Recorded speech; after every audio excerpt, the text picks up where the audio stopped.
चलिए बताइएगा।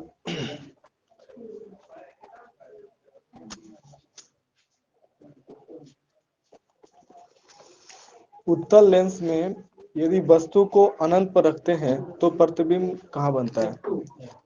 हाँ सही है, F2। F2 का मतलब क्या है? हाँ, अपोजिट साइड। ठीक है, अपोजिट साइड में इधर वस्तु है उधर नहीं, वस्तु का हाँ लेंस के दूसरा साइड में। ठीक है, अगला क्वेश्चन बताइएगा। उत्तल लेंस में यदि वस्तु को F1 पर रखते हैं तो प्रतिबिंब कहाँ बनता है? F1 पर रहते तो अनंत पर बनता है। हाँ, प्रतिबिंब अनंत पर बनता है। ठीक है, अगला बताइएगा। प्रतिबिंब की प्रकृति एवं वस्तु की तुलना में उसका आकार कैसा होता है? हाँ ठीक है, वास्तविक बहुत बड़ा और उल्टा, है ना, वास्तविक बहुत बड़ा और उल्टा। ठीक है, अगला क्वेश्चन। उत्तल लेंस में वस्तु को O तथा F1 के बीच रखने पर प्रतिबिंब कहाँ बनता है? उसी ओर बड़ा बनेगा, F1 के पीछे बन जाएगा। हाँ, लेंस की ओर, जिस ओर वस्तु है पीछे बड़ा बनेगा। हाँ ठीक है, हाँ आवर्धित बड़ा बनेगा, सीधा बनेगा और आभासी, हाँ आभासी बनेगा। ठीक है, आभासी मतलब काल्पनिक, हाँ काल्पनिक। ठीक है,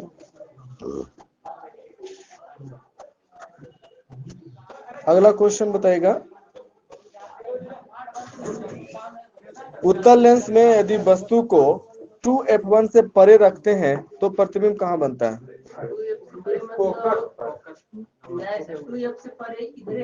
हाँ परे मतलब इधर, इधर पता।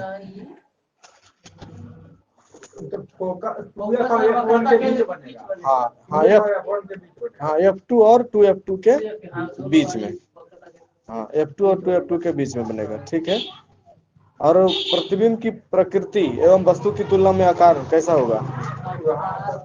बड़ा होगा। बड़ा कैसे होगा? छोटा। हाँ ठीक है, वास्तविक छोटा और उल्टा। ठीक है, अगला क्वेश्चन। यदि वस्तु को 2F1 पर रखते हैं उत्तल लेंस में तो प्रतिबिंब कहाँ बनता है?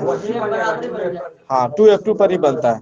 ठीक है, 2F1 पर रखेंगे तो 2F2 पर बनेगा। और प्रतिबिंब की प्रकृति एवं वस्तु की तुलना में उसका आकार कैसा होगा? बराबर और उल्टा। हाँ ठीक है, वास्तविक बराबर और उल्टा। ठीक है, नेक्स्ट क्वेश्चन बताइएगा। उत्तल लेंस में यदि वस्तु को 2F1 एवं F2 के बीच रखते हैं तो प्रतिबिंब कहाँ बनता है? 2F2 के पार, हाँ 2F2 से परे बनता है। और उसकी प्रकृति क्या होती है? बड़ा होगा। हाँ बड़ा, वास्तविक होगा। हाँ उल्टा होगा। सही है, बड़ा वास्तविक और उल्टा। ठीक है,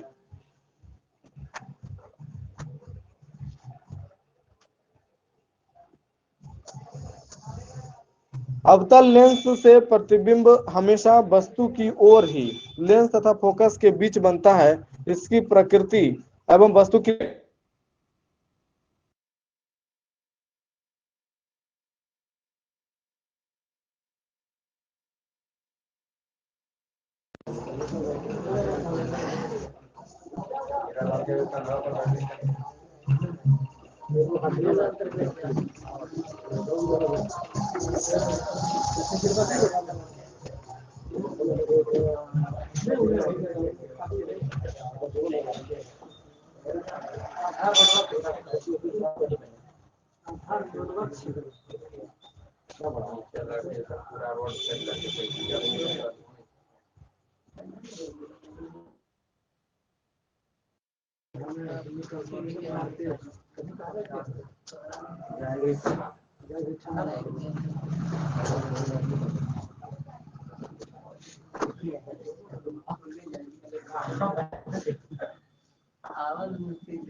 चलिए अगला क्वेश्चन बताइएगा।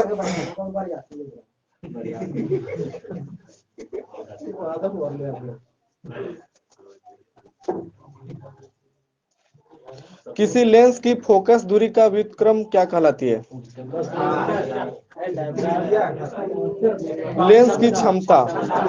हाँ, पावर ऑफ लेंस, लेंस की क्षमता। ठीक है।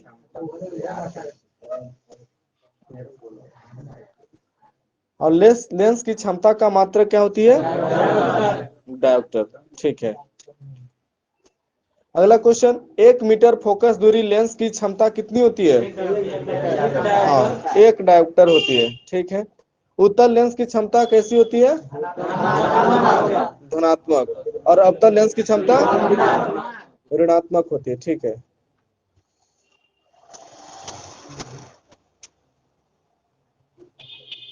अगला क्वेश्चन है, यदि दो लेंस के बीच d दूरी हो तो समतुल्य फोकस दूरी 1/f इक्विवेलेंट इक्वल टू क्या होगा फॉर्मूला? F1 के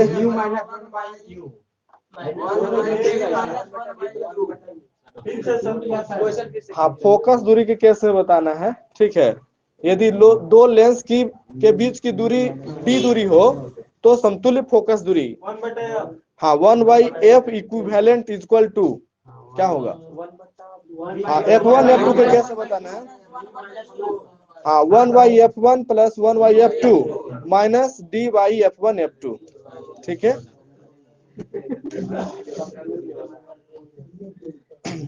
अगला क्वेश्चन बताइएगा, लेंस की फोकस दूरी अपवर्तनांक और वक्रता त्रिज्या में संबंध बताइए। इसका फॉर्मूला के रूप में बताइएगा। 1/f बराबर क्या होगा? क्या पूछ रहे हैं? लेंस की फोकस दूरी अपवर्तनांक और वक्रता त्रिज्या में संबंध स्थापित करके सूत्र बताना है। हाँ, 1/f बराबर हाँ म्यू माइनस 1 हाँ म्यू माइनस 1 हाँ इंटू 1/r1 माइनस 1/r2, जहाँ म्यू जो है अपवर्तनांक है, रिफ्रैक्टिव इंडेक्स। ठीक है।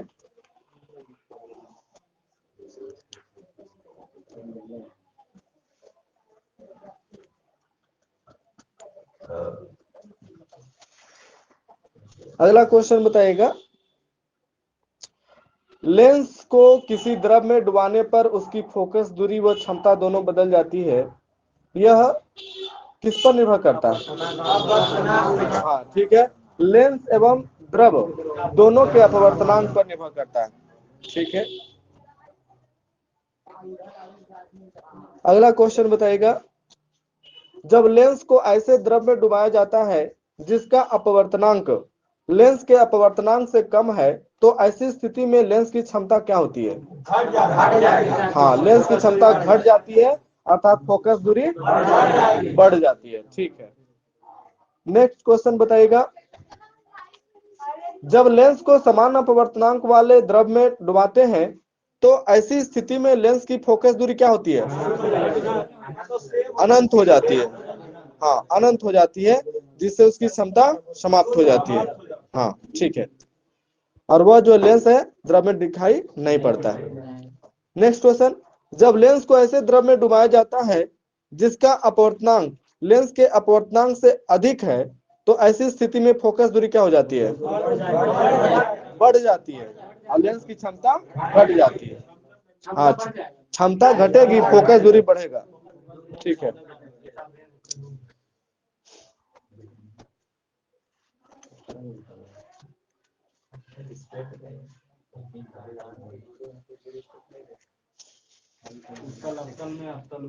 हाँ, इसी में उत्तल अवतल में और अवतल उत्तल में दिखाई पड़ता है। ठीक है। अगला क्वेश्चन बताइएगा, कांच का अपवर्तनांक कितना होता है? 1.5। ठीक है। और पानी का अपवर्तनांक ठीक है 1.33। और हवा का बुलबुला का अपवर्तनांक 1। हाँ खाली 1। ठीक है 1। और बताइएगा नेक्स्ट क्वेश्चन, कार्बन डाइसल्फाइड का अपवर्तनांक कितना होता है? 1.68। हाँ 1.68। ठीक है 1.68। अगला क्वेश्चन बताएगा, जब सूर्य का प्रकाश प्रिज्म से होकर गुजरता है तो वह अपवर्तन के पश्चात प्रिज्म के आधार की ओर झुकने के साथ साथ विभिन्न रंगों के प्रकाश में बढ़ जाता है। इस प्रकार से प्राप्त रंगों के समूह को क्या कहते हैं? वर्णक्रम। हाँ स्पेक्ट्रम कहते हैं उसको। हाँ स्पेक्ट्रम। ठीक है। तथा श्वेत प्रकाश को अपने अवयवी रंगों में विभक्त होने की क्रिया को कहते हैं वर्ण विक्षेपण। ठीक है। अगला क्वेश्चन, सूर्य के प्रकाश से प्राप्त रंगों में किस रंग का विक्षेपण सबसे अधिक होता है? हाँ बैगनी का विक्षेपण सबसे अधिक होता है और सबसे कम विक्षेपण किसका होता है? लाल का। ठीक है। बताएगा विभिन्न रंगों का आधार से ऊपर की ओर क्रम बताइए। हाँ सही है। हाँ ठीक है बैनी आह पिनाला। ठीक है बैनी आह पिनाला। ठीक है इसमें बीच का रंग कौन हो जाएगा? हरा। ठीक है। इसमें सबसे कम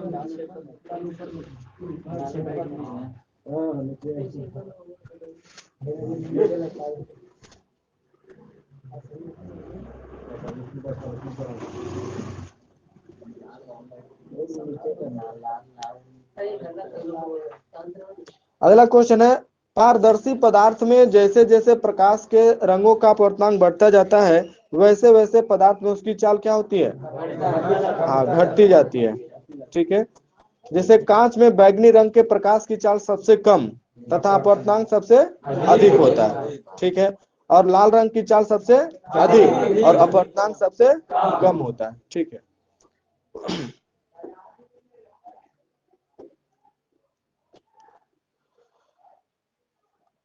अगला क्वेश्चन बताएगा, किस रंग के प्रकाश की तरंगदैर्घ्य सबसे कम होती है? बैगनी। और सबसे अधिक किसकी होती है? लाल का। ठीक है। अगला बताइएगा, प्रकाश की तरंगदैर्घ्य को किसमें मापते हैं? एंगस्ट्रम में। ठीक है। और एक एंगस्ट्रम बराबर कितना मीटर? हाँ सही है 10 के पावर माइनस 10 मीटर। ठीक है। अगला क्वेश्चन, परावर्तन, पूर्ण आंतरिक परावर्तन तथा अपवर्तन द्वारा वर्ण विक्षेपण का सबसे अच्छा उदाहरण? हाँ ठीक है रेनबो, इंद्रधनुष। ठीक है। इंद्रधनुष दो प्रकार का होता है, कौन कौन? हाँ ठीक है प्राथमिक और द्वितीयक। सही है। अगला क्वेश्चन, जब बूंदों पर आपतित होने वाली सूर्य किरणों का 2 बार अपवर्तन व 2 बार परावर्तन होता है तो वह कौन सा इंद्रधनुष बनता है? ठीक है द्वितीयक इंद्रधनुष बनता है, सेकेंडरी रेनबो। अगला क्वेश्चन बताइएगा, कौन सा इंद्रधनुष धुंधला दिखलाई पड़ता है? हाँ द्वितीयक। हाँ द्वितीयक इंद्रधनुष प्राथमिक इंद्रधनुष की अपेक्षा धुंधला दिखाई पड़ता है। ठीक है। हाँ दूसरा जो है दूसरा इंद्रधनुष प्राथमिक की अपेक्षा धुंधला दिखाई पड़ता है। ठीक है। यही दोनों में से धुंधला। नेक्स्ट क्वेश्चन बताइएगा, प्राथमिक रंग कौन होते हैं? सही है लाल हरा नीला। बैगनी रंग जिसमें बाहर होता है वो पूछ रहे हैं। ठीक है। नेक्स्ट क्वेश्चन बताइएगा, जब बूंदों पर आपतित होने वाली सूर्य की किरणों का 2 बार अपवर्तन व 1 बार परावर्तन होता है कौन सा इंद्रधनुष का निर्माण होता है? हाँ प्राथमिक इंद्रधनुष। ठीक है। अगला क्वेश्चन है, प्राथमिक इंद्रधनुष में कौन सा रंग बाहर की ओर और कौन सा रंग अंदर की ओर होता है?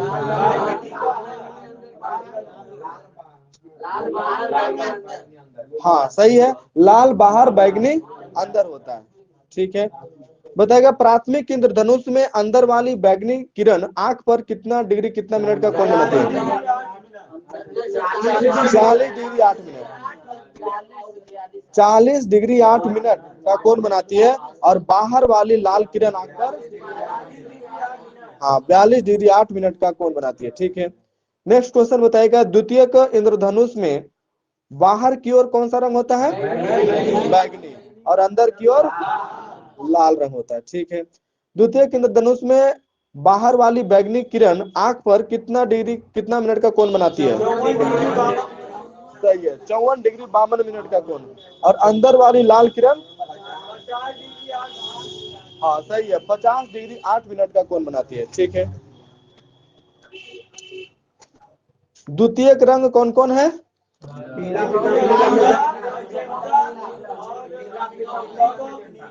सही है, पीला, मैजेंटा और पीकॉक नीला। सही है।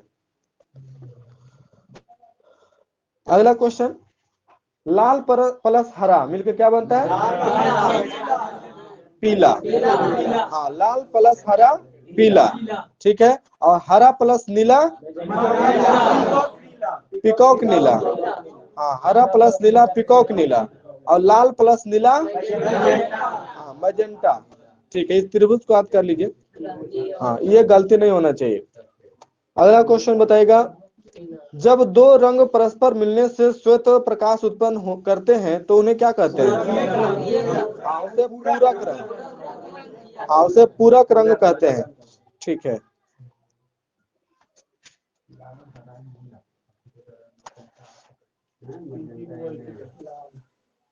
अगला क्वेश्चन बताएगा, रंगीन टेलीविजन में किस रंग का उपयोग किया जाता है? सही है, लाल हरा नीला का प्रयोग किया जाता है। ठीक है।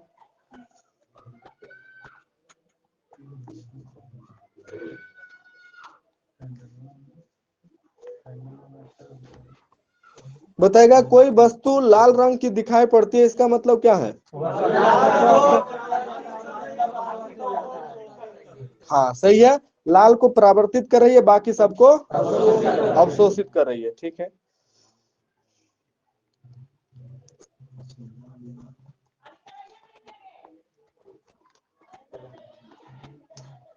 अगला क्वेश्चन है, कोई वस्तु श्वेत दिखलाई पड़ती है, इसका मतलब क्या है?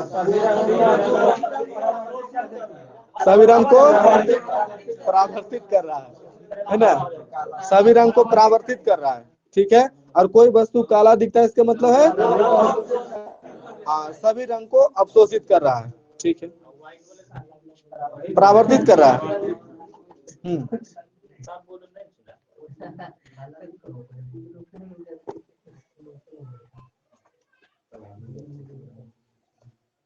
अगला क्वेश्चन है, लाल गुलाब को हरा शीशा के माध्यम से देखा जाता है तो कैसा दिखलाई पड़ता है?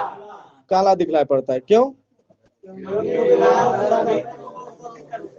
क्योंकि लाल रंग नहीं मिलता और हरे रंग को अवशोषित कर लेता है, इसीलिए वह काला दिखलाई पड़ता है।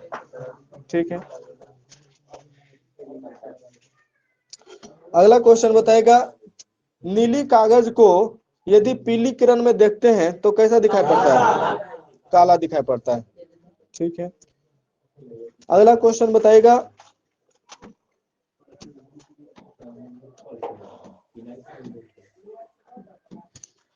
लाल कागज को पीली किरण में देखते हैं तो कैसा दिखाई पड़ेगा? काला दिखाई पड़ेगा। ठीक है। अगला क्वेश्चन बताएगा,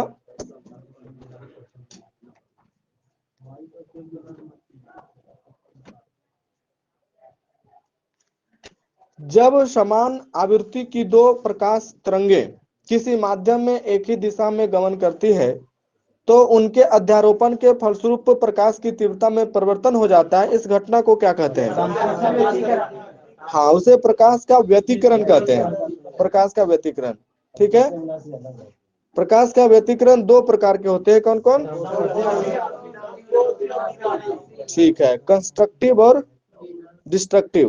कंस्ट्रक्टिव इंटरफेरेंस और डिस्ट्रक्टिव इंटरफेरेंस, संपोषी व्यतिकरण और विनाशी व्यतिकरण। ठीक है। अगला क्वेश्चन है, माध्यम के जिस बिंदु पर दोनों तरंगें विपरीत कला में मिलती है वहां प्रकाश की तीव्रता न्यूनतम या शून्य होती है, इस प्रकार के व्यतिकरण को क्या कहते हैं? हाँ सही है, उसे विनाशी व्यतिकरण कहते हैं।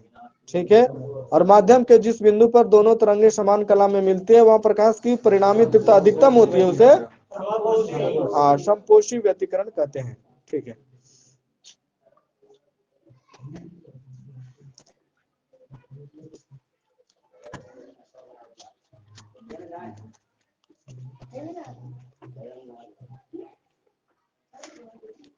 बताएगा बैगनी रंग का तरंगदैर्घ्य कितना होता है?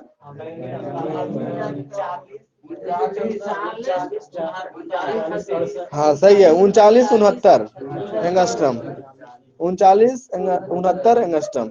ठीक है, नीला रंग का तरंगदैर्घ्य? हाँ 4861 एंगस्ट्रम। ठीक है, उसी प्रकार से पीला का 5893 एंगस्ट्रम और लाल का 6563, हाँ 6563 एंगस्ट्रम। ठीक है, आगे फिजिक्स में पढ़ेगा पेज नंबर 3738।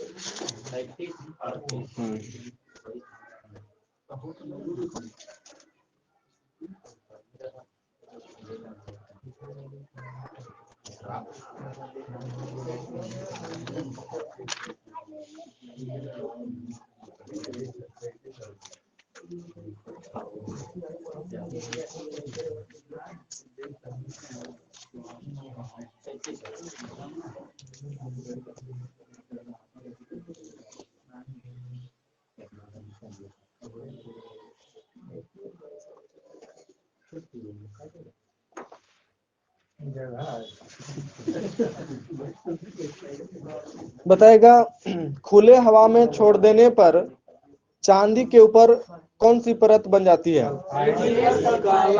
हाँ Ag2S, हाँ Ag2S।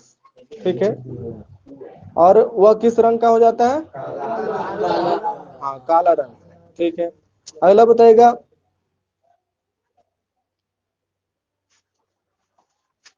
चांदी क्षार से प्रतिक्रिया करती है? नहीं करती है। ठीक है, अगला क्वेश्चन बताएगा चांदी सोडियम साइनाइड के साथ घुलकर क्या बनाता है? हाँ अर्जेंटो साइनाइड, हाँ अर्जेंटो साइनाइड। ठीक है, अगला क्वेश्चन बताएगा चांदी सांद्र सल्फ्यूरिक अम्ल के साथ गर्म करने पर कौन सा गैस देता है? सल्फ्यूरिक अम्ल के साथ गर्म करने पर कौन सा गैस? हाँ SO2, सल्फर डाइऑक्साइड। ठीक है, और नाइट्रिक अम्ल के साथ गर्म करने पर हाँ NO2। ठीक है, अगला क्वेश्चन बताएगा सिल्वर क्लोराइड को क्या कहा जाता है? Horn silver, horn silver, horn silver, silver chloride को हॉर्न सिल्वर कहा जाता है। ठीक है, अगला क्वेश्चन बताइएगा चांदी के किस यौगिक का उपयोग फोटोग्राफी में होता है?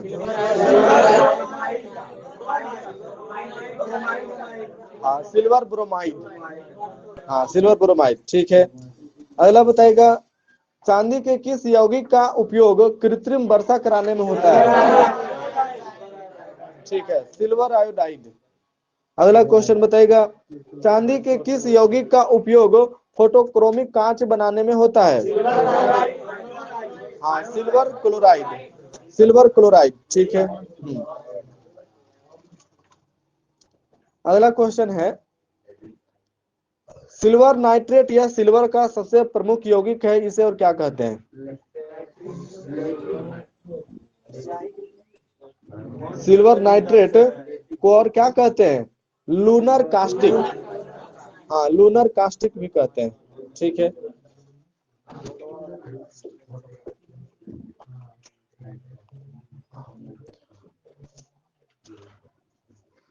अगला क्वेश्चन बताएगा मतदान के समय मतदाताओं की अंगुलियों पर किसका निशान लगाया जाता है? सिल्वर नाइट्रेट, हाँ सिल्वर नाइट्रेट का हाँ चिन्ह लगाया जाता है। अगला क्वेश्चन बताइएगा चांदी के चम्मच से अंडा खाना वर्जित है, क्यों?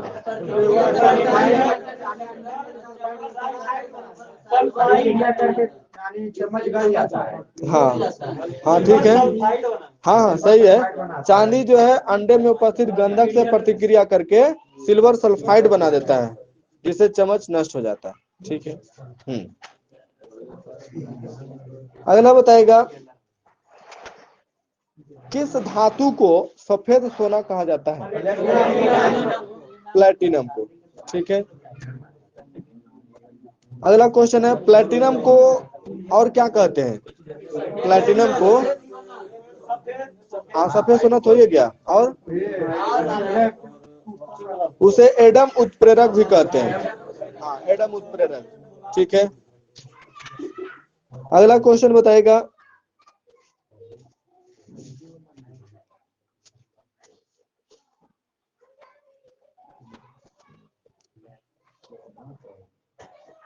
प्लेटिनम का उपयोग किस विधि में उत्प्रेरक के रूप में किया जाता है? हाँ, किस विधि में उत्प्रेरक के रूप में किया जाता है? उस विधि का नाम है ओसवाल्ड विधि। हाँ, ओसवाल्ड विधि। ठीक है। अगला क्वेश्चन है, फाउंटेन पेन के नीब की टिप बनाने में किसका उपयोग होता है?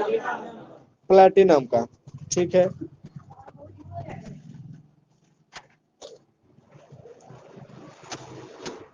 अगला क्वेश्चन बताएगा, विश्व में सोना मुख्य रूप से किन किन देशों में पाया जाता है?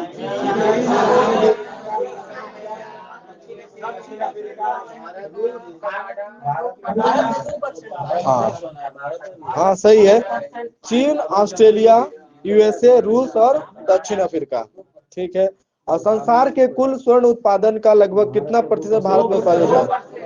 ठीक है, 2% का उत्पादन भारत में होता है। ठीक है। हाँ हाँ, कर्नाटक और आंध्र प्रदेश में भी होता है। ठीक है। अगला क्वेश्चन है, विश्व का सबसे बड़ा स्वर्ण उपभोक्ता वाला देश? भारत। ठीक है। नेक्स्ट क्वेश्चन, सोना का निष्कर्षण मुख्यतः किस अयस्क से होता है? हाँ, काल्वेराइट और सिल्वेराइट, सिल्वेनाइट है ना, काल्वेराइट और सिल्वेनाइट। ठीक है।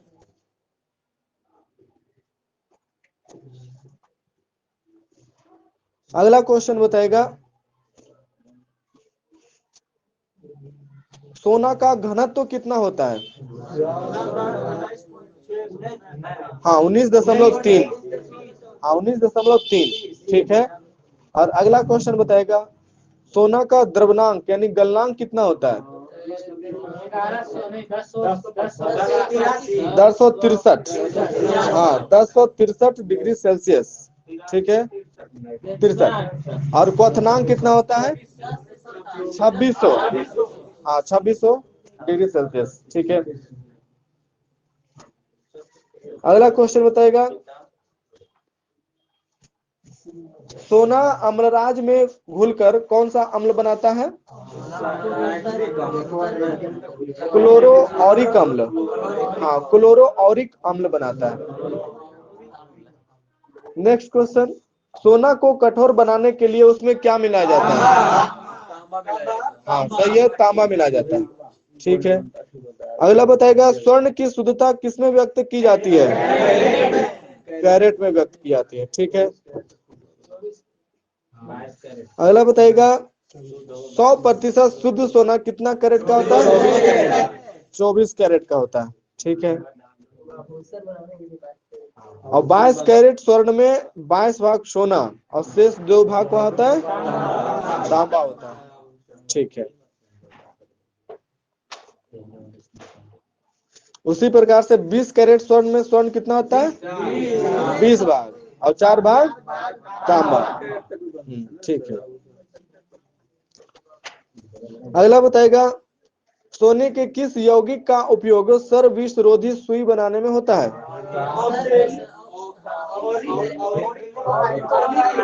हाँ सही है, ऑरिक क्लोराइड।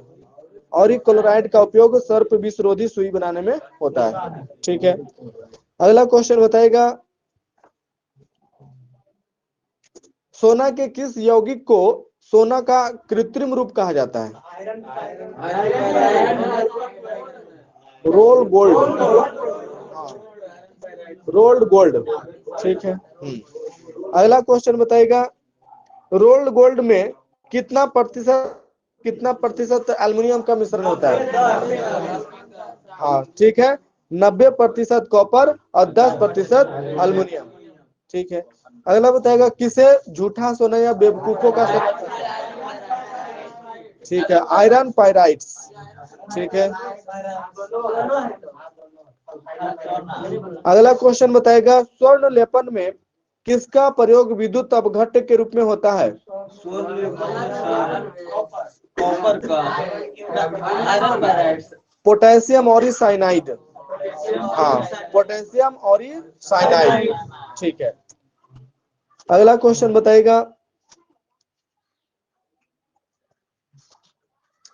पारा प्रकृति में विस्तृत रूप में नहीं पाया जाता है, यह थोड़ी मात्रा में स्वतंत्र रूप में पाया जाता है, इसका मुख्य अयस्क कौन है? सिनेबार। ठीक है। पारा मुख्यतः किन किन देशों में पाया जाता है?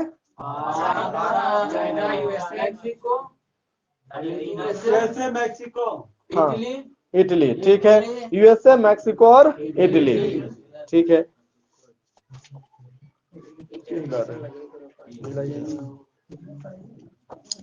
नेक्स्ट क्वेश्चन बताइएगा, पारा का अपेक्षिक घनत्व कितना होता है? 13.6। हाँ, 13.6 होता है। ठीक है। पारा उष्मा और विद्युत का क्या होता है? सुचालक होता है। हाँ, सुचालक होता है। ठीक है।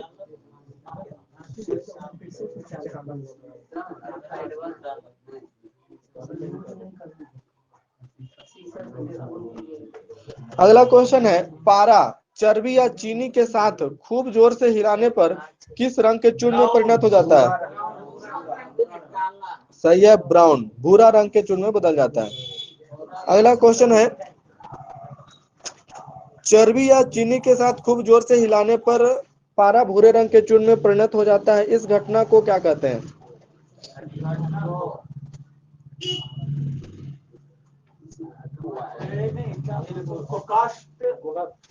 इस घटना को कहते हैं पारा का मृतकीकरण। हाँ, पारा का मृतकीकरण। हाँ, डेडनिंग ऑफ मरकरी। ठीक है।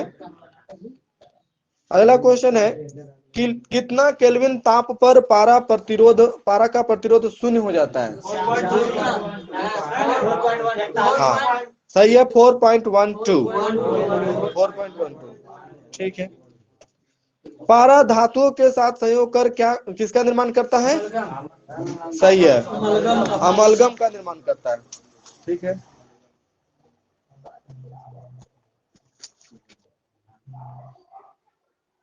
अगला क्वेश्चन बताएगा, पारा क्लोरीन के साथ प्रतिक्रिया कर क्या बनाता है?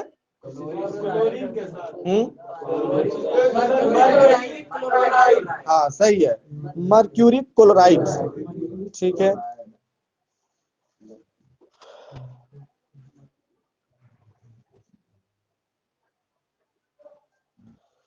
पारा का उपयोग कहाँ कहाँ किया जाता है? ठीक है, बैरोमीटर में। हाँ सही है। हाँ, औषधि के रूप में, सिंदूर के निर्माण में, हाँ, चांदी और सोने के निष्कर्षण में, मरकरी वाष्प लैंप बनाने में भी किया जाता है। अगला क्वेश्चन है, पारा के यौगिक मर्क्यूरस क्लोराइड को और क्या कहा जाता है? हाँ, हाँ, मर्क्यूरस क्लोराइड को और क्या कहा जाता है? मर्क्यूरस क्लोराइड को कैलोमल भी कहा जाता है। हाँ, कैलोमल। ठीक है। अगला क्वेश्चन है, मर्क्यूरस क्लोराइड अम्लराज के साथ गर्म करने पर क्या बनाता है? मर्क्यूरस क्लोराइड अम्लराज के साथ गर्म करने पर क्या बनाता है? तो यह बनाता है मर्क्यूरिक क्लोराइड। हाँ, मर्क्यूरिक क्लोराइड। ठीक है, और इसका उपयोग औषधि के रूप में कैलोमल इलेक्ट्रोड बनाने में होता है। अगला क्वेश्चन है, मर्क्यूरी क्लोराइड को और क्या कहा जाता है? क्रोनो उसे कहा जाता है कोरोसिव सब्लिमेट। हाँ, कोरोसिव सब्लिमेट।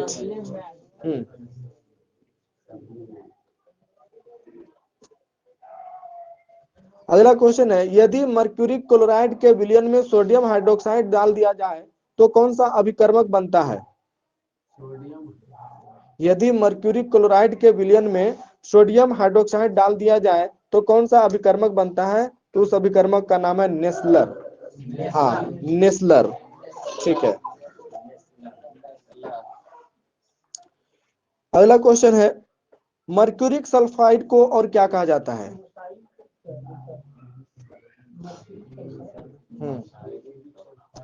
मर्क्यूरिक सल्फाइड को वर्मिलियन भी कहा जाता है। हाँ, वर्मिलियन। ठीक है, इसका उपयोग सिंदूर के रूप में किया जाता है, वर्मिलियन का। ठीक है, यह लाल रंग का रवेदार ठोस पदार्थ होता है। औषधियों में मकर ध्वज के रूप में तथा जल रंग बनाने में भी इसका इस्तेमाल किया जाता है, मर्क्यूरिक सल्फाइड का।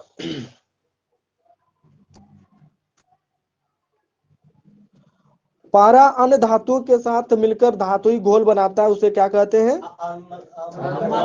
हाँ, ठीक है, अमलगम कहते हैं। ठीक है। अगला क्वेश्चन है, पारा को और किस नाम से भी जाना जाता है? Quick silver. ठीक है। पारा को किस पात्र में रखा जाता है? हाँ, लोहे के पात्र में रखा जाता है। ठीक है। सीसा का निष्कर्षण मुख्यतः किस अयस्क से किया जाता है? गैलेना। ठीक है, गैलेना से किया जाता है। ठीक है, और सीसा जो है सर्वाधिक अस्थायी तत्व है। ठीक है।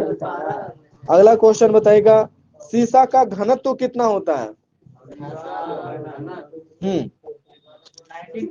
11.34। 11.34। ठीक है, और सीसा का क्वथनांक कितना डिग्री सेल्सियस होता है? 1620। 1620 डिग्री सेल्सियस, और द्रव्यनांक होता है -327.4 डिग्री सेल्सियस।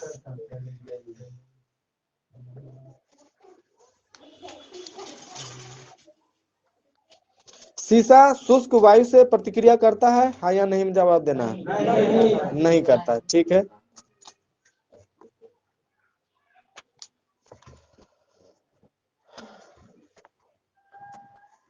अगला क्वेश्चन, सीसा के उपयोग बताइए क्या क्या है?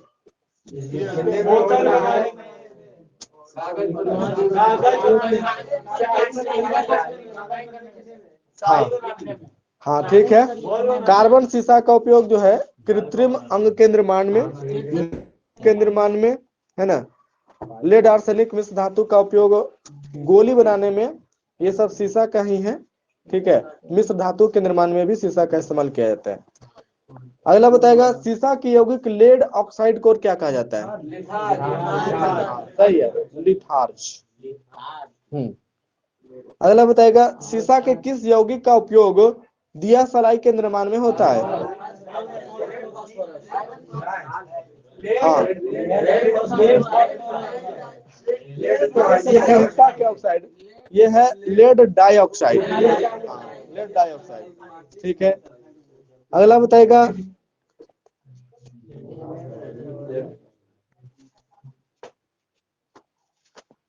ट्राई प्लम्बिक टेट्राऑक्साइड यानी Pb3O4 को क्या कहा जाता है?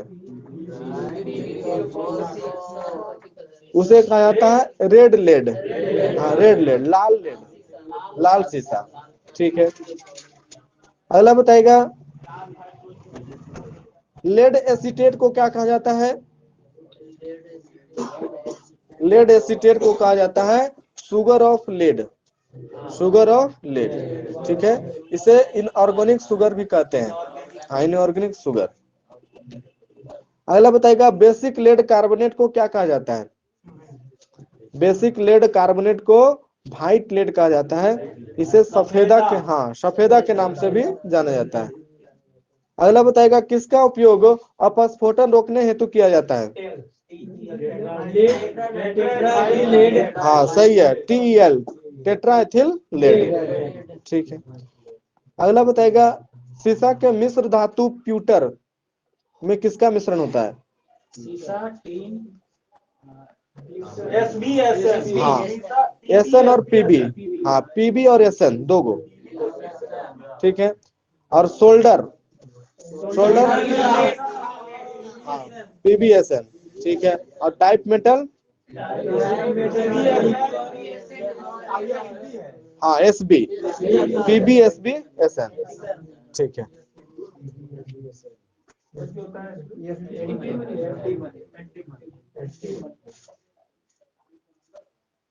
अगला बताएगा राजस्थान स्थित कौन सा खान सीसा जस्ता के खान के लिए प्रसिद्ध है? हाँ जावर खान, जावर खान। ठीक है। अगला क्वेश्चन बताएगा लेड पाइप पीने के जल को ले जाने के लिए उपयुक्त नहीं होते हैं क्योंकि यह वायु मिश्रित जल के साथ घुलकर क्या उत्पन्न करता है? हाँ लेड हाइड्रोक्साइड, हाँ PbOH(2). ठीक है। अगला क्वेश्चन बताएगा थोरियम किसमें उपलब्ध रहता है? हाँ ठीक है, मोनाजाइट बालू से में रहता है वो।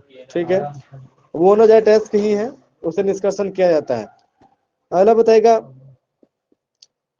थोरियम किस रंग की धातु है? भूरा, हाँ भूरा रंग का। ठीक है। थोरियम का घनत्व कितना होता है? अपेक्षिक घनत्व, थोरियम का अपेक्षिक घनत्व हाँ 11.23, हाँ 11.23 होता है। और थोरियम का क्वथनांक कितना डिग्री सेल्सियस होता है? क्वथनांक 2800 डिग्री सेल्सियस, और जबकि द्रव्यनांक होता है 145 डिग्री सेल्सियस। थोरियम का उपयोग कहाँ कहाँ किया जाता है? ठीक है, परमाणु ऊर्जा के उत्पादन में, फोटो इलेक्ट्रिक सेल में। ठीक है। अगला क्वेश्चन बताएगा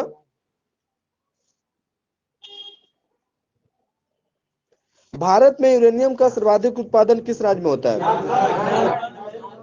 सही है, झारखंड। अगला बताएगा यूरेनियम का निष्कर्षण मुख्यतः किस अयस्क से किया जाता है? ठीक है, पिच ब्रांड से किया जाता है। आगे रसायन विज्ञान में पढ़ेगा पेज नंबर 133-34, 133-34।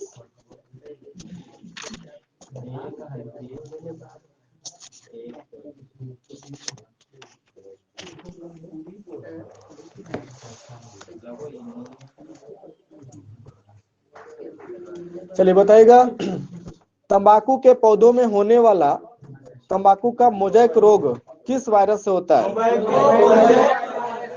ठीक है, टोबैको मोज़ेक वायरस TMV। ठीक है। अगला बताएगा आलू का मोज़ेक रोग किस वायरस से होता है?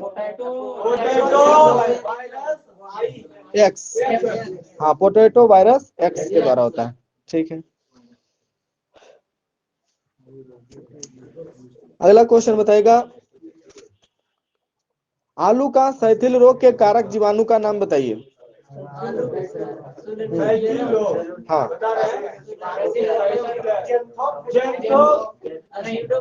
हाँ हाँ ठीक है, सूडोमोनास सोलेनेसियरम, हाँ सूडोमोनास सोलेनेसियरम। ठीक है। बताएगा आलू का सैथिल रोग को और कौन से रोग के नाम से जाना जाता है? ठीक है, रिंग रोग के नाम से जानते हैं। ठीक है। अगला क्वेश्चन बताएगा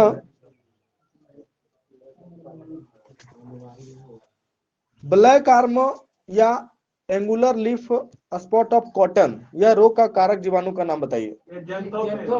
जैंथोमोनास, हाँ जैंथोमोनास। ठीक है।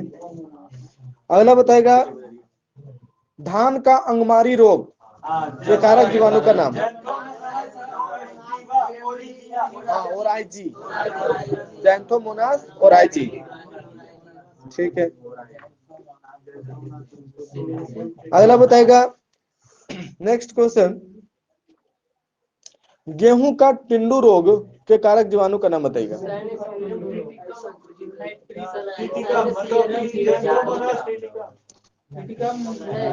क्रोनोबैक्टीरियम इंडोबायोटिकम, हाँ क्रोनोबैक्टीरियम इंडोबायोटिकम। और इसका एक नोमेटोड है, नोमेटोड से भी होता है, उसका नाम है एंजाइना ट्रिटिकी। हाँ एंजाइना ट्रिटिकी, ठीक है। अगला बताएगा, साइट्रस कैंकर रोग के कारक जीवाणु का नाम बताइए। हाँ ठीक है, जैंथोमोनास सिट्री, जैंथोमोनास सिट्री, ठीक है। अगला क्वेश्चन बताएगा,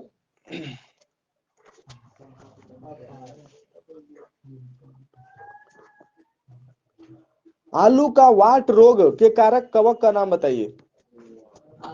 आलू का वाट रोग के कारक कवक का नाम बताइए।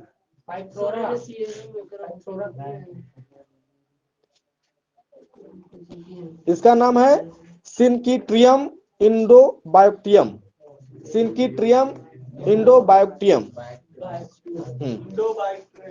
अगला क्वेश्चन, आलू का उत्तर भावी अंगमारी रोग के कारक कवक का नाम बताइए।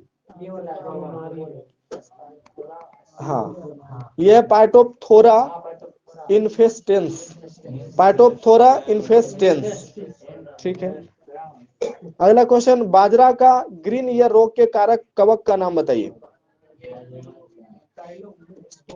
हाँ अस्केलेरोस्पोरा ग्रेमिकोला, अस्केलेरोस्पोरा ग्रेमिकोला, ठीक है। बाजरा का ग्रीन ईयर रोग को और कौन सा रोग भी कहते हैं? इसे डाउनी मिल्ड्यू कहते हैं, डाउनी मिल्ड्यू भी कहते हैं, ठीक है। अगला क्वेश्चन है, गन्ने का लाल सड़न रोग के कारक कवक का नाम बताइए। हाँ कोलेटोट्रिकम पाल्केटम, पाल्केटम, हाँ कोलेटोट्रिकम पाल्केटम, ठीक है। अगला क्वेश्चन बताइएगा, मूंगफली का टिका रोग के कारक कवक का नाम बताइए। हाँ पर्सेनेटा, ठीक है, सर्कोस्पोरा पर्सेनेटा, ठीक है।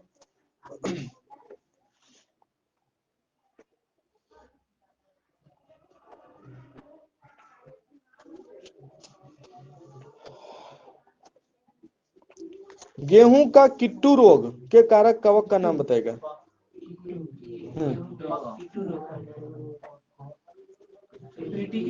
हाँ ठीक है, पक्सिनिया ग्रेमिनिस ट्रिटिकी, हाँ पक्सिनिया ग्रेमिनिस ट्रिटिकी, ठीक है। अगला बताएगा, गेहूं के किट्टू रोग के नियंत्रण हेतु किस भारतीय वैज्ञानिक ने महत्वपूर्ण कार्य किया था? हाँ ठीक है, डॉक्टर केसी मेहता, केसी मेहता, ठीक है। अगला बताएगा, गेहूं का ढीला कंड रोग के कारक कवक का नाम बताइए। गेहूं का ढीला कंड रोग के कारक कवक का नाम है आस्टिलागो नूडा ट्रिटकी, आस्टिलागो नूडा ट्रिटकी, ठीक है। अगला क्वेश्चन है, डैम्पिंग ऑफ या आद्गलन, इस रोग के कारक कवक का नाम क्या है? इसका नाम है पाइथियम, हाँ पाइथियम, ठीक है। Brown leaf spot of rice के कारक कवक का नाम बताइए। Brown leaf spot of rice कारक कवक का नाम क्या है? इसका नाम है हेलमिंथोस्पोरियम ओराइजी, हेलमिंथोस्पोरियम ओराइजी, ठीक है। नेक्स्ट क्वेश्चन, बाजरे का इरगॉट रोग के कवक का नाम क्या है? बाजरे रोग के कारक कवक का नाम है क्लेविसेप्स माइक्रोस्फेला, हाँ क्लेविसेप्स माइक्रोस्फेला। बाजरे का अस्मट रोग के कारक कवक का नाम क्या है? बाजरे के अस्मट कारक रोग के कारक कवक का नाम है टोलियोस्पोरियम, हाँ टोलियोस्पोरियम, ठीक है। अरहर का झुलसा रोग के कारक कवक का नाम क्या है? अरहर का झुलसा रोग के कारक कवक का नाम है फ्यूजेरियम ऑक्सीस्पोरियम। हाँ, फ्यूजेरियम ऑक्सीस्पोरियम। ठीक है। गेहूं का पाउडरी मिल्ड्यू रोग के कारक कवक का नाम क्या है? गेहूं का पाउडरी मिल्ड्यू रोग के कारक कवक का नाम है इरेसिफ ग्रेमिनिस ट्रिटिसी। इरेसिफ ग्रेमिनिस ट्रिटिसी। राई का इरगॉट रोग के कारक कवक का नाम क्या है? इसका नाम है क्लेविसेप्स परपुरिया। हाँ, क्लेविसेप्स परपुरिया। ठीक है। धनिया का स्टेम गाल रोग के कारक कवक का नाम क्या है? हाँ, धनिया के स्टेम गाल रोग के कारक कवक का नाम है प्रोटोमाइसिस मैक्रोस्पोरम। प्रोटोमाइसिस मैक्रोस्पोरम। ठीक है। नेक्स्ट क्वेश्चन बताइएगा, धान की फसल में होने वाला खैरा रोग किसकी कमी के कारण होता है? जस्ता की कमी से। ठीक है। मटर का मार्स रोग किसकी कमी से होता है? मैग्नीज की कमी से। ठीक है। अगला क्वेश्चन, नींबू के पौधे में होने वाला अजैविक रोग किसकी कमी से कारण होता है? तांबा की कमी के कारण। ठीक है। आम का लिटिल लीफ रोग किसकी कमी के कारण होता है? जस्ता की कमी के कारण। ठीक है।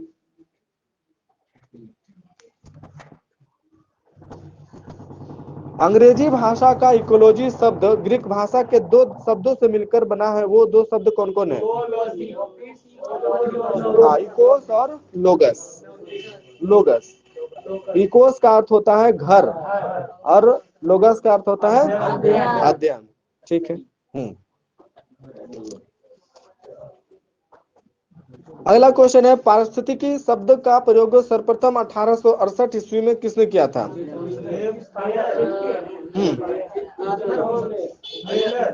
रिटर। हाँ, रिटर। ठीक है।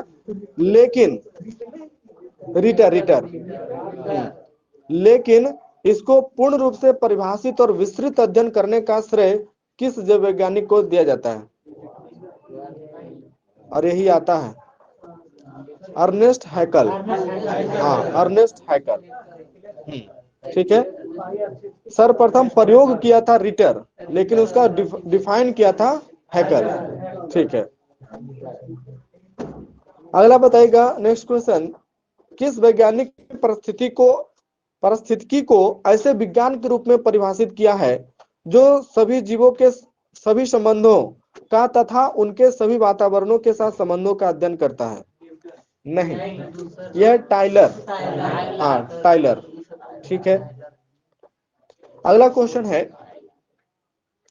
जब किसी जीव विशेष अथवा एक ही स्पेसीज के सभी जीवों के सामूहिक जीवन पर पर्यावरण के प्रभाव का अध्ययन किया जाता है तो उसे क्या कहते हैं? उसे स्व पारिस्थितिकी कहते हैं। हाँ, स्व पारिस्थितिकी कहते हैं। ठीक है। हाँ, जब किसी जीव विशेष अथवा एक ही स्पेसीज के सभी जीवों के सामूहिक जीवन पर पर्यावरण के प्रभाव का अध्ययन किया जाता है तो उसे स्व पारिस्थितिकी कहते हैं। अगला क्वेश्चन बताइएगा, जब जीव के विभिन्न समूहों और उनका पर्यावरण के साथ संबंधों का अध्ययन किया जाता है तो उसे क्या कहते हैं? ठीक है, उसे समपारिस्थितिकी कहते हैं। ठीक है। समपारिस्थितिकी को दो भागों में विभाजित किया गया है, कौन कौन? समपारिस्थितिकी को दो भाग में विभाजित किया गया है, जलीय पारिस्थितिकी और स्थलीय पारिस्थितिकी। ठीक है। अगला क्वेश्चन है, किस पारिस्थितिकी के अंतर्गत विभिन्न प्राणियों के आपसी संबंधों तथा वातावरण का अध्ययन किया जाता है? प्राणी पारिस्थितिकी। हाँ, प्राणी पारिस्थितिकी। ठीक है। अगला बताएगा, किस पारिस्थितिकी के अंतर्गत समुदायों के वातावरण के साथ संबंधों का अध्ययन किया जाता है? हाँ, यह पादप पारिस्थितिकी, प्लांट इकोलॉजी। ठीक है। किस पारिस्थितिकी के अंतर्गत जैव मंडल में पाए जाने वाले जीवधारियों के विभिन्न प्राकृतिक आवासों और उनका वातावरण के साथ संबंधों का अध्ययन किया जाता है? ठीक है, आवास पारिस्थितिकी, हैबिटेट इकोलॉजी। अगला क्वेश्चन है, किस पारिस्थितिकी के अंतर्गत विभिन्न प्राकृतिक संसाधनों के उचित प्रबंधन, प्रयोग तथा पर्यावरणीय दृष्टिकोण से उनके संबंध के महत्व का अध्ययन किया जाता है? तो यह है संरक्षण पारिस्थितिकी, कंजर्वेशन इकोलॉजी। अगला क्वेश्चन है, किस पारिस्थितिकी के अंतर्गत विभिन्न प्रकार के विकिरण तथा रेडियो पदार्थों का पर्यावरण एवं जीवधारियों पर पड़ने वाले प्रभावों का अध्ययन किया जाता है? वही विकिरण पारिस्थितिकी, हाँ, रेडिएशन इकोलॉजी। अगला क्वेश्चन है, किस पारिस्थितिकी के अंतर्गत मानव और उसको प्रभावित करने वाले विभिन्न वातावरणों का अध्ययन किया जाता है? तो वही मानव पारिस्थितिकी, हाँ, ह्यूमन इकोलॉजी। ठीक है। अगला बताएगा, किस पारिस्थितिकी के अंतर्गत स्थलीय जीवन के अंतर संबंधों और उनके वातावरण का अध्ययन किया जाता है? ठीक है, स्थलीय पारिस्थितिकी। और किस पारिस्थितिकी के अंतर्गत जलीय जीवन के विभिन्न समुदायों का अंतर संबंध और उनका पर्यावरण के साथ संबंधों का अध्ययन किया जाता है? ठीक है, जलीय पारिस्थितिकी। ठीक है, और थोड़ा सा अंदर से पूछे क्या?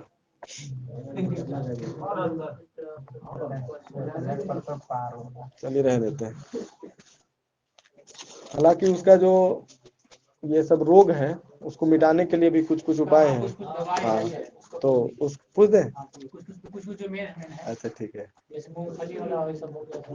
अच्छा ठीक है, बताइएगा। नेक्स्ट क्वेश्चन, आलू के किस रोग में पत्तियां चितकबरापन तथा बौनापन लक्षण प्रदर्शित करती है? आलू का मोजैक रोग, हाँ, पोटैटो मोजैक डिजीज। ठीक है। अगला बताइएगा, नेक्स्ट क्वेश्चन बताइएगा, आलू के मोजैक रोग को दूर करने के लिए क्या उपाय करते हैं? हाँ, रोग से प्रभावित पौधों को हटा करके जला देते हैं। ठीक है। हाँ, वो पेड़ को जला, जो प्रभावित पेड़ रहता है ना उसी को जला देते हैं हटा करके। ठीक है। हाँ, अगला क्वेश्चन बताइएगा, आलू का सैथिल रोग के नियंत्रण हेतु 0.03% स्टेप्टोसाइक्लिन कितना मिनट के लिए करना चाहिए? 30 मिनट के लिए। ठीक है। अगला क्वेश्चन है,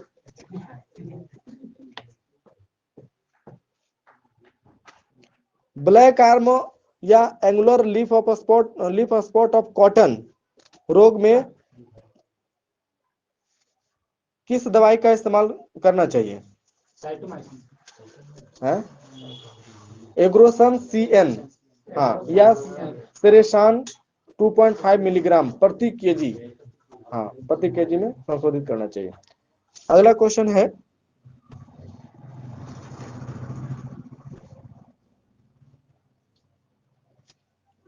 धान का अंगमारी रोग के नियंत्रण हेतु बीजों को कितना घंटे एग्रीमाइसिन 0.025% के घोल में तथा 0.05 सेरेशान के घोल में रखना चाहिए? 12 घंटा। ठीक है। तत्पश्चात उन्हें 52 डिग्री से 54 डिग्री सेल्सियस के गर्म जल में कितना मिनट तक रखना चाहिए? 30 मिनट तक। ठीक है। ऐसा करने से यह रोग जो है 90% तक नियंत्रित किया जा सकता है। ठीक है।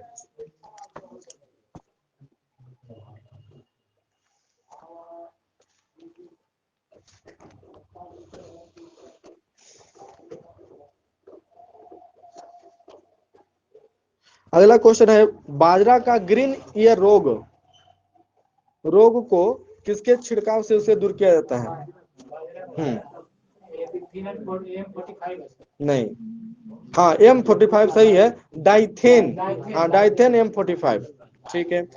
अगला क्वेश्चन बताइएगा, मूंगफली का टिक्का रोग पर किसका छिड़काव किया जाना चाहिए? वही है, डाइथेन M45, डाइथेन M45। ठीक है।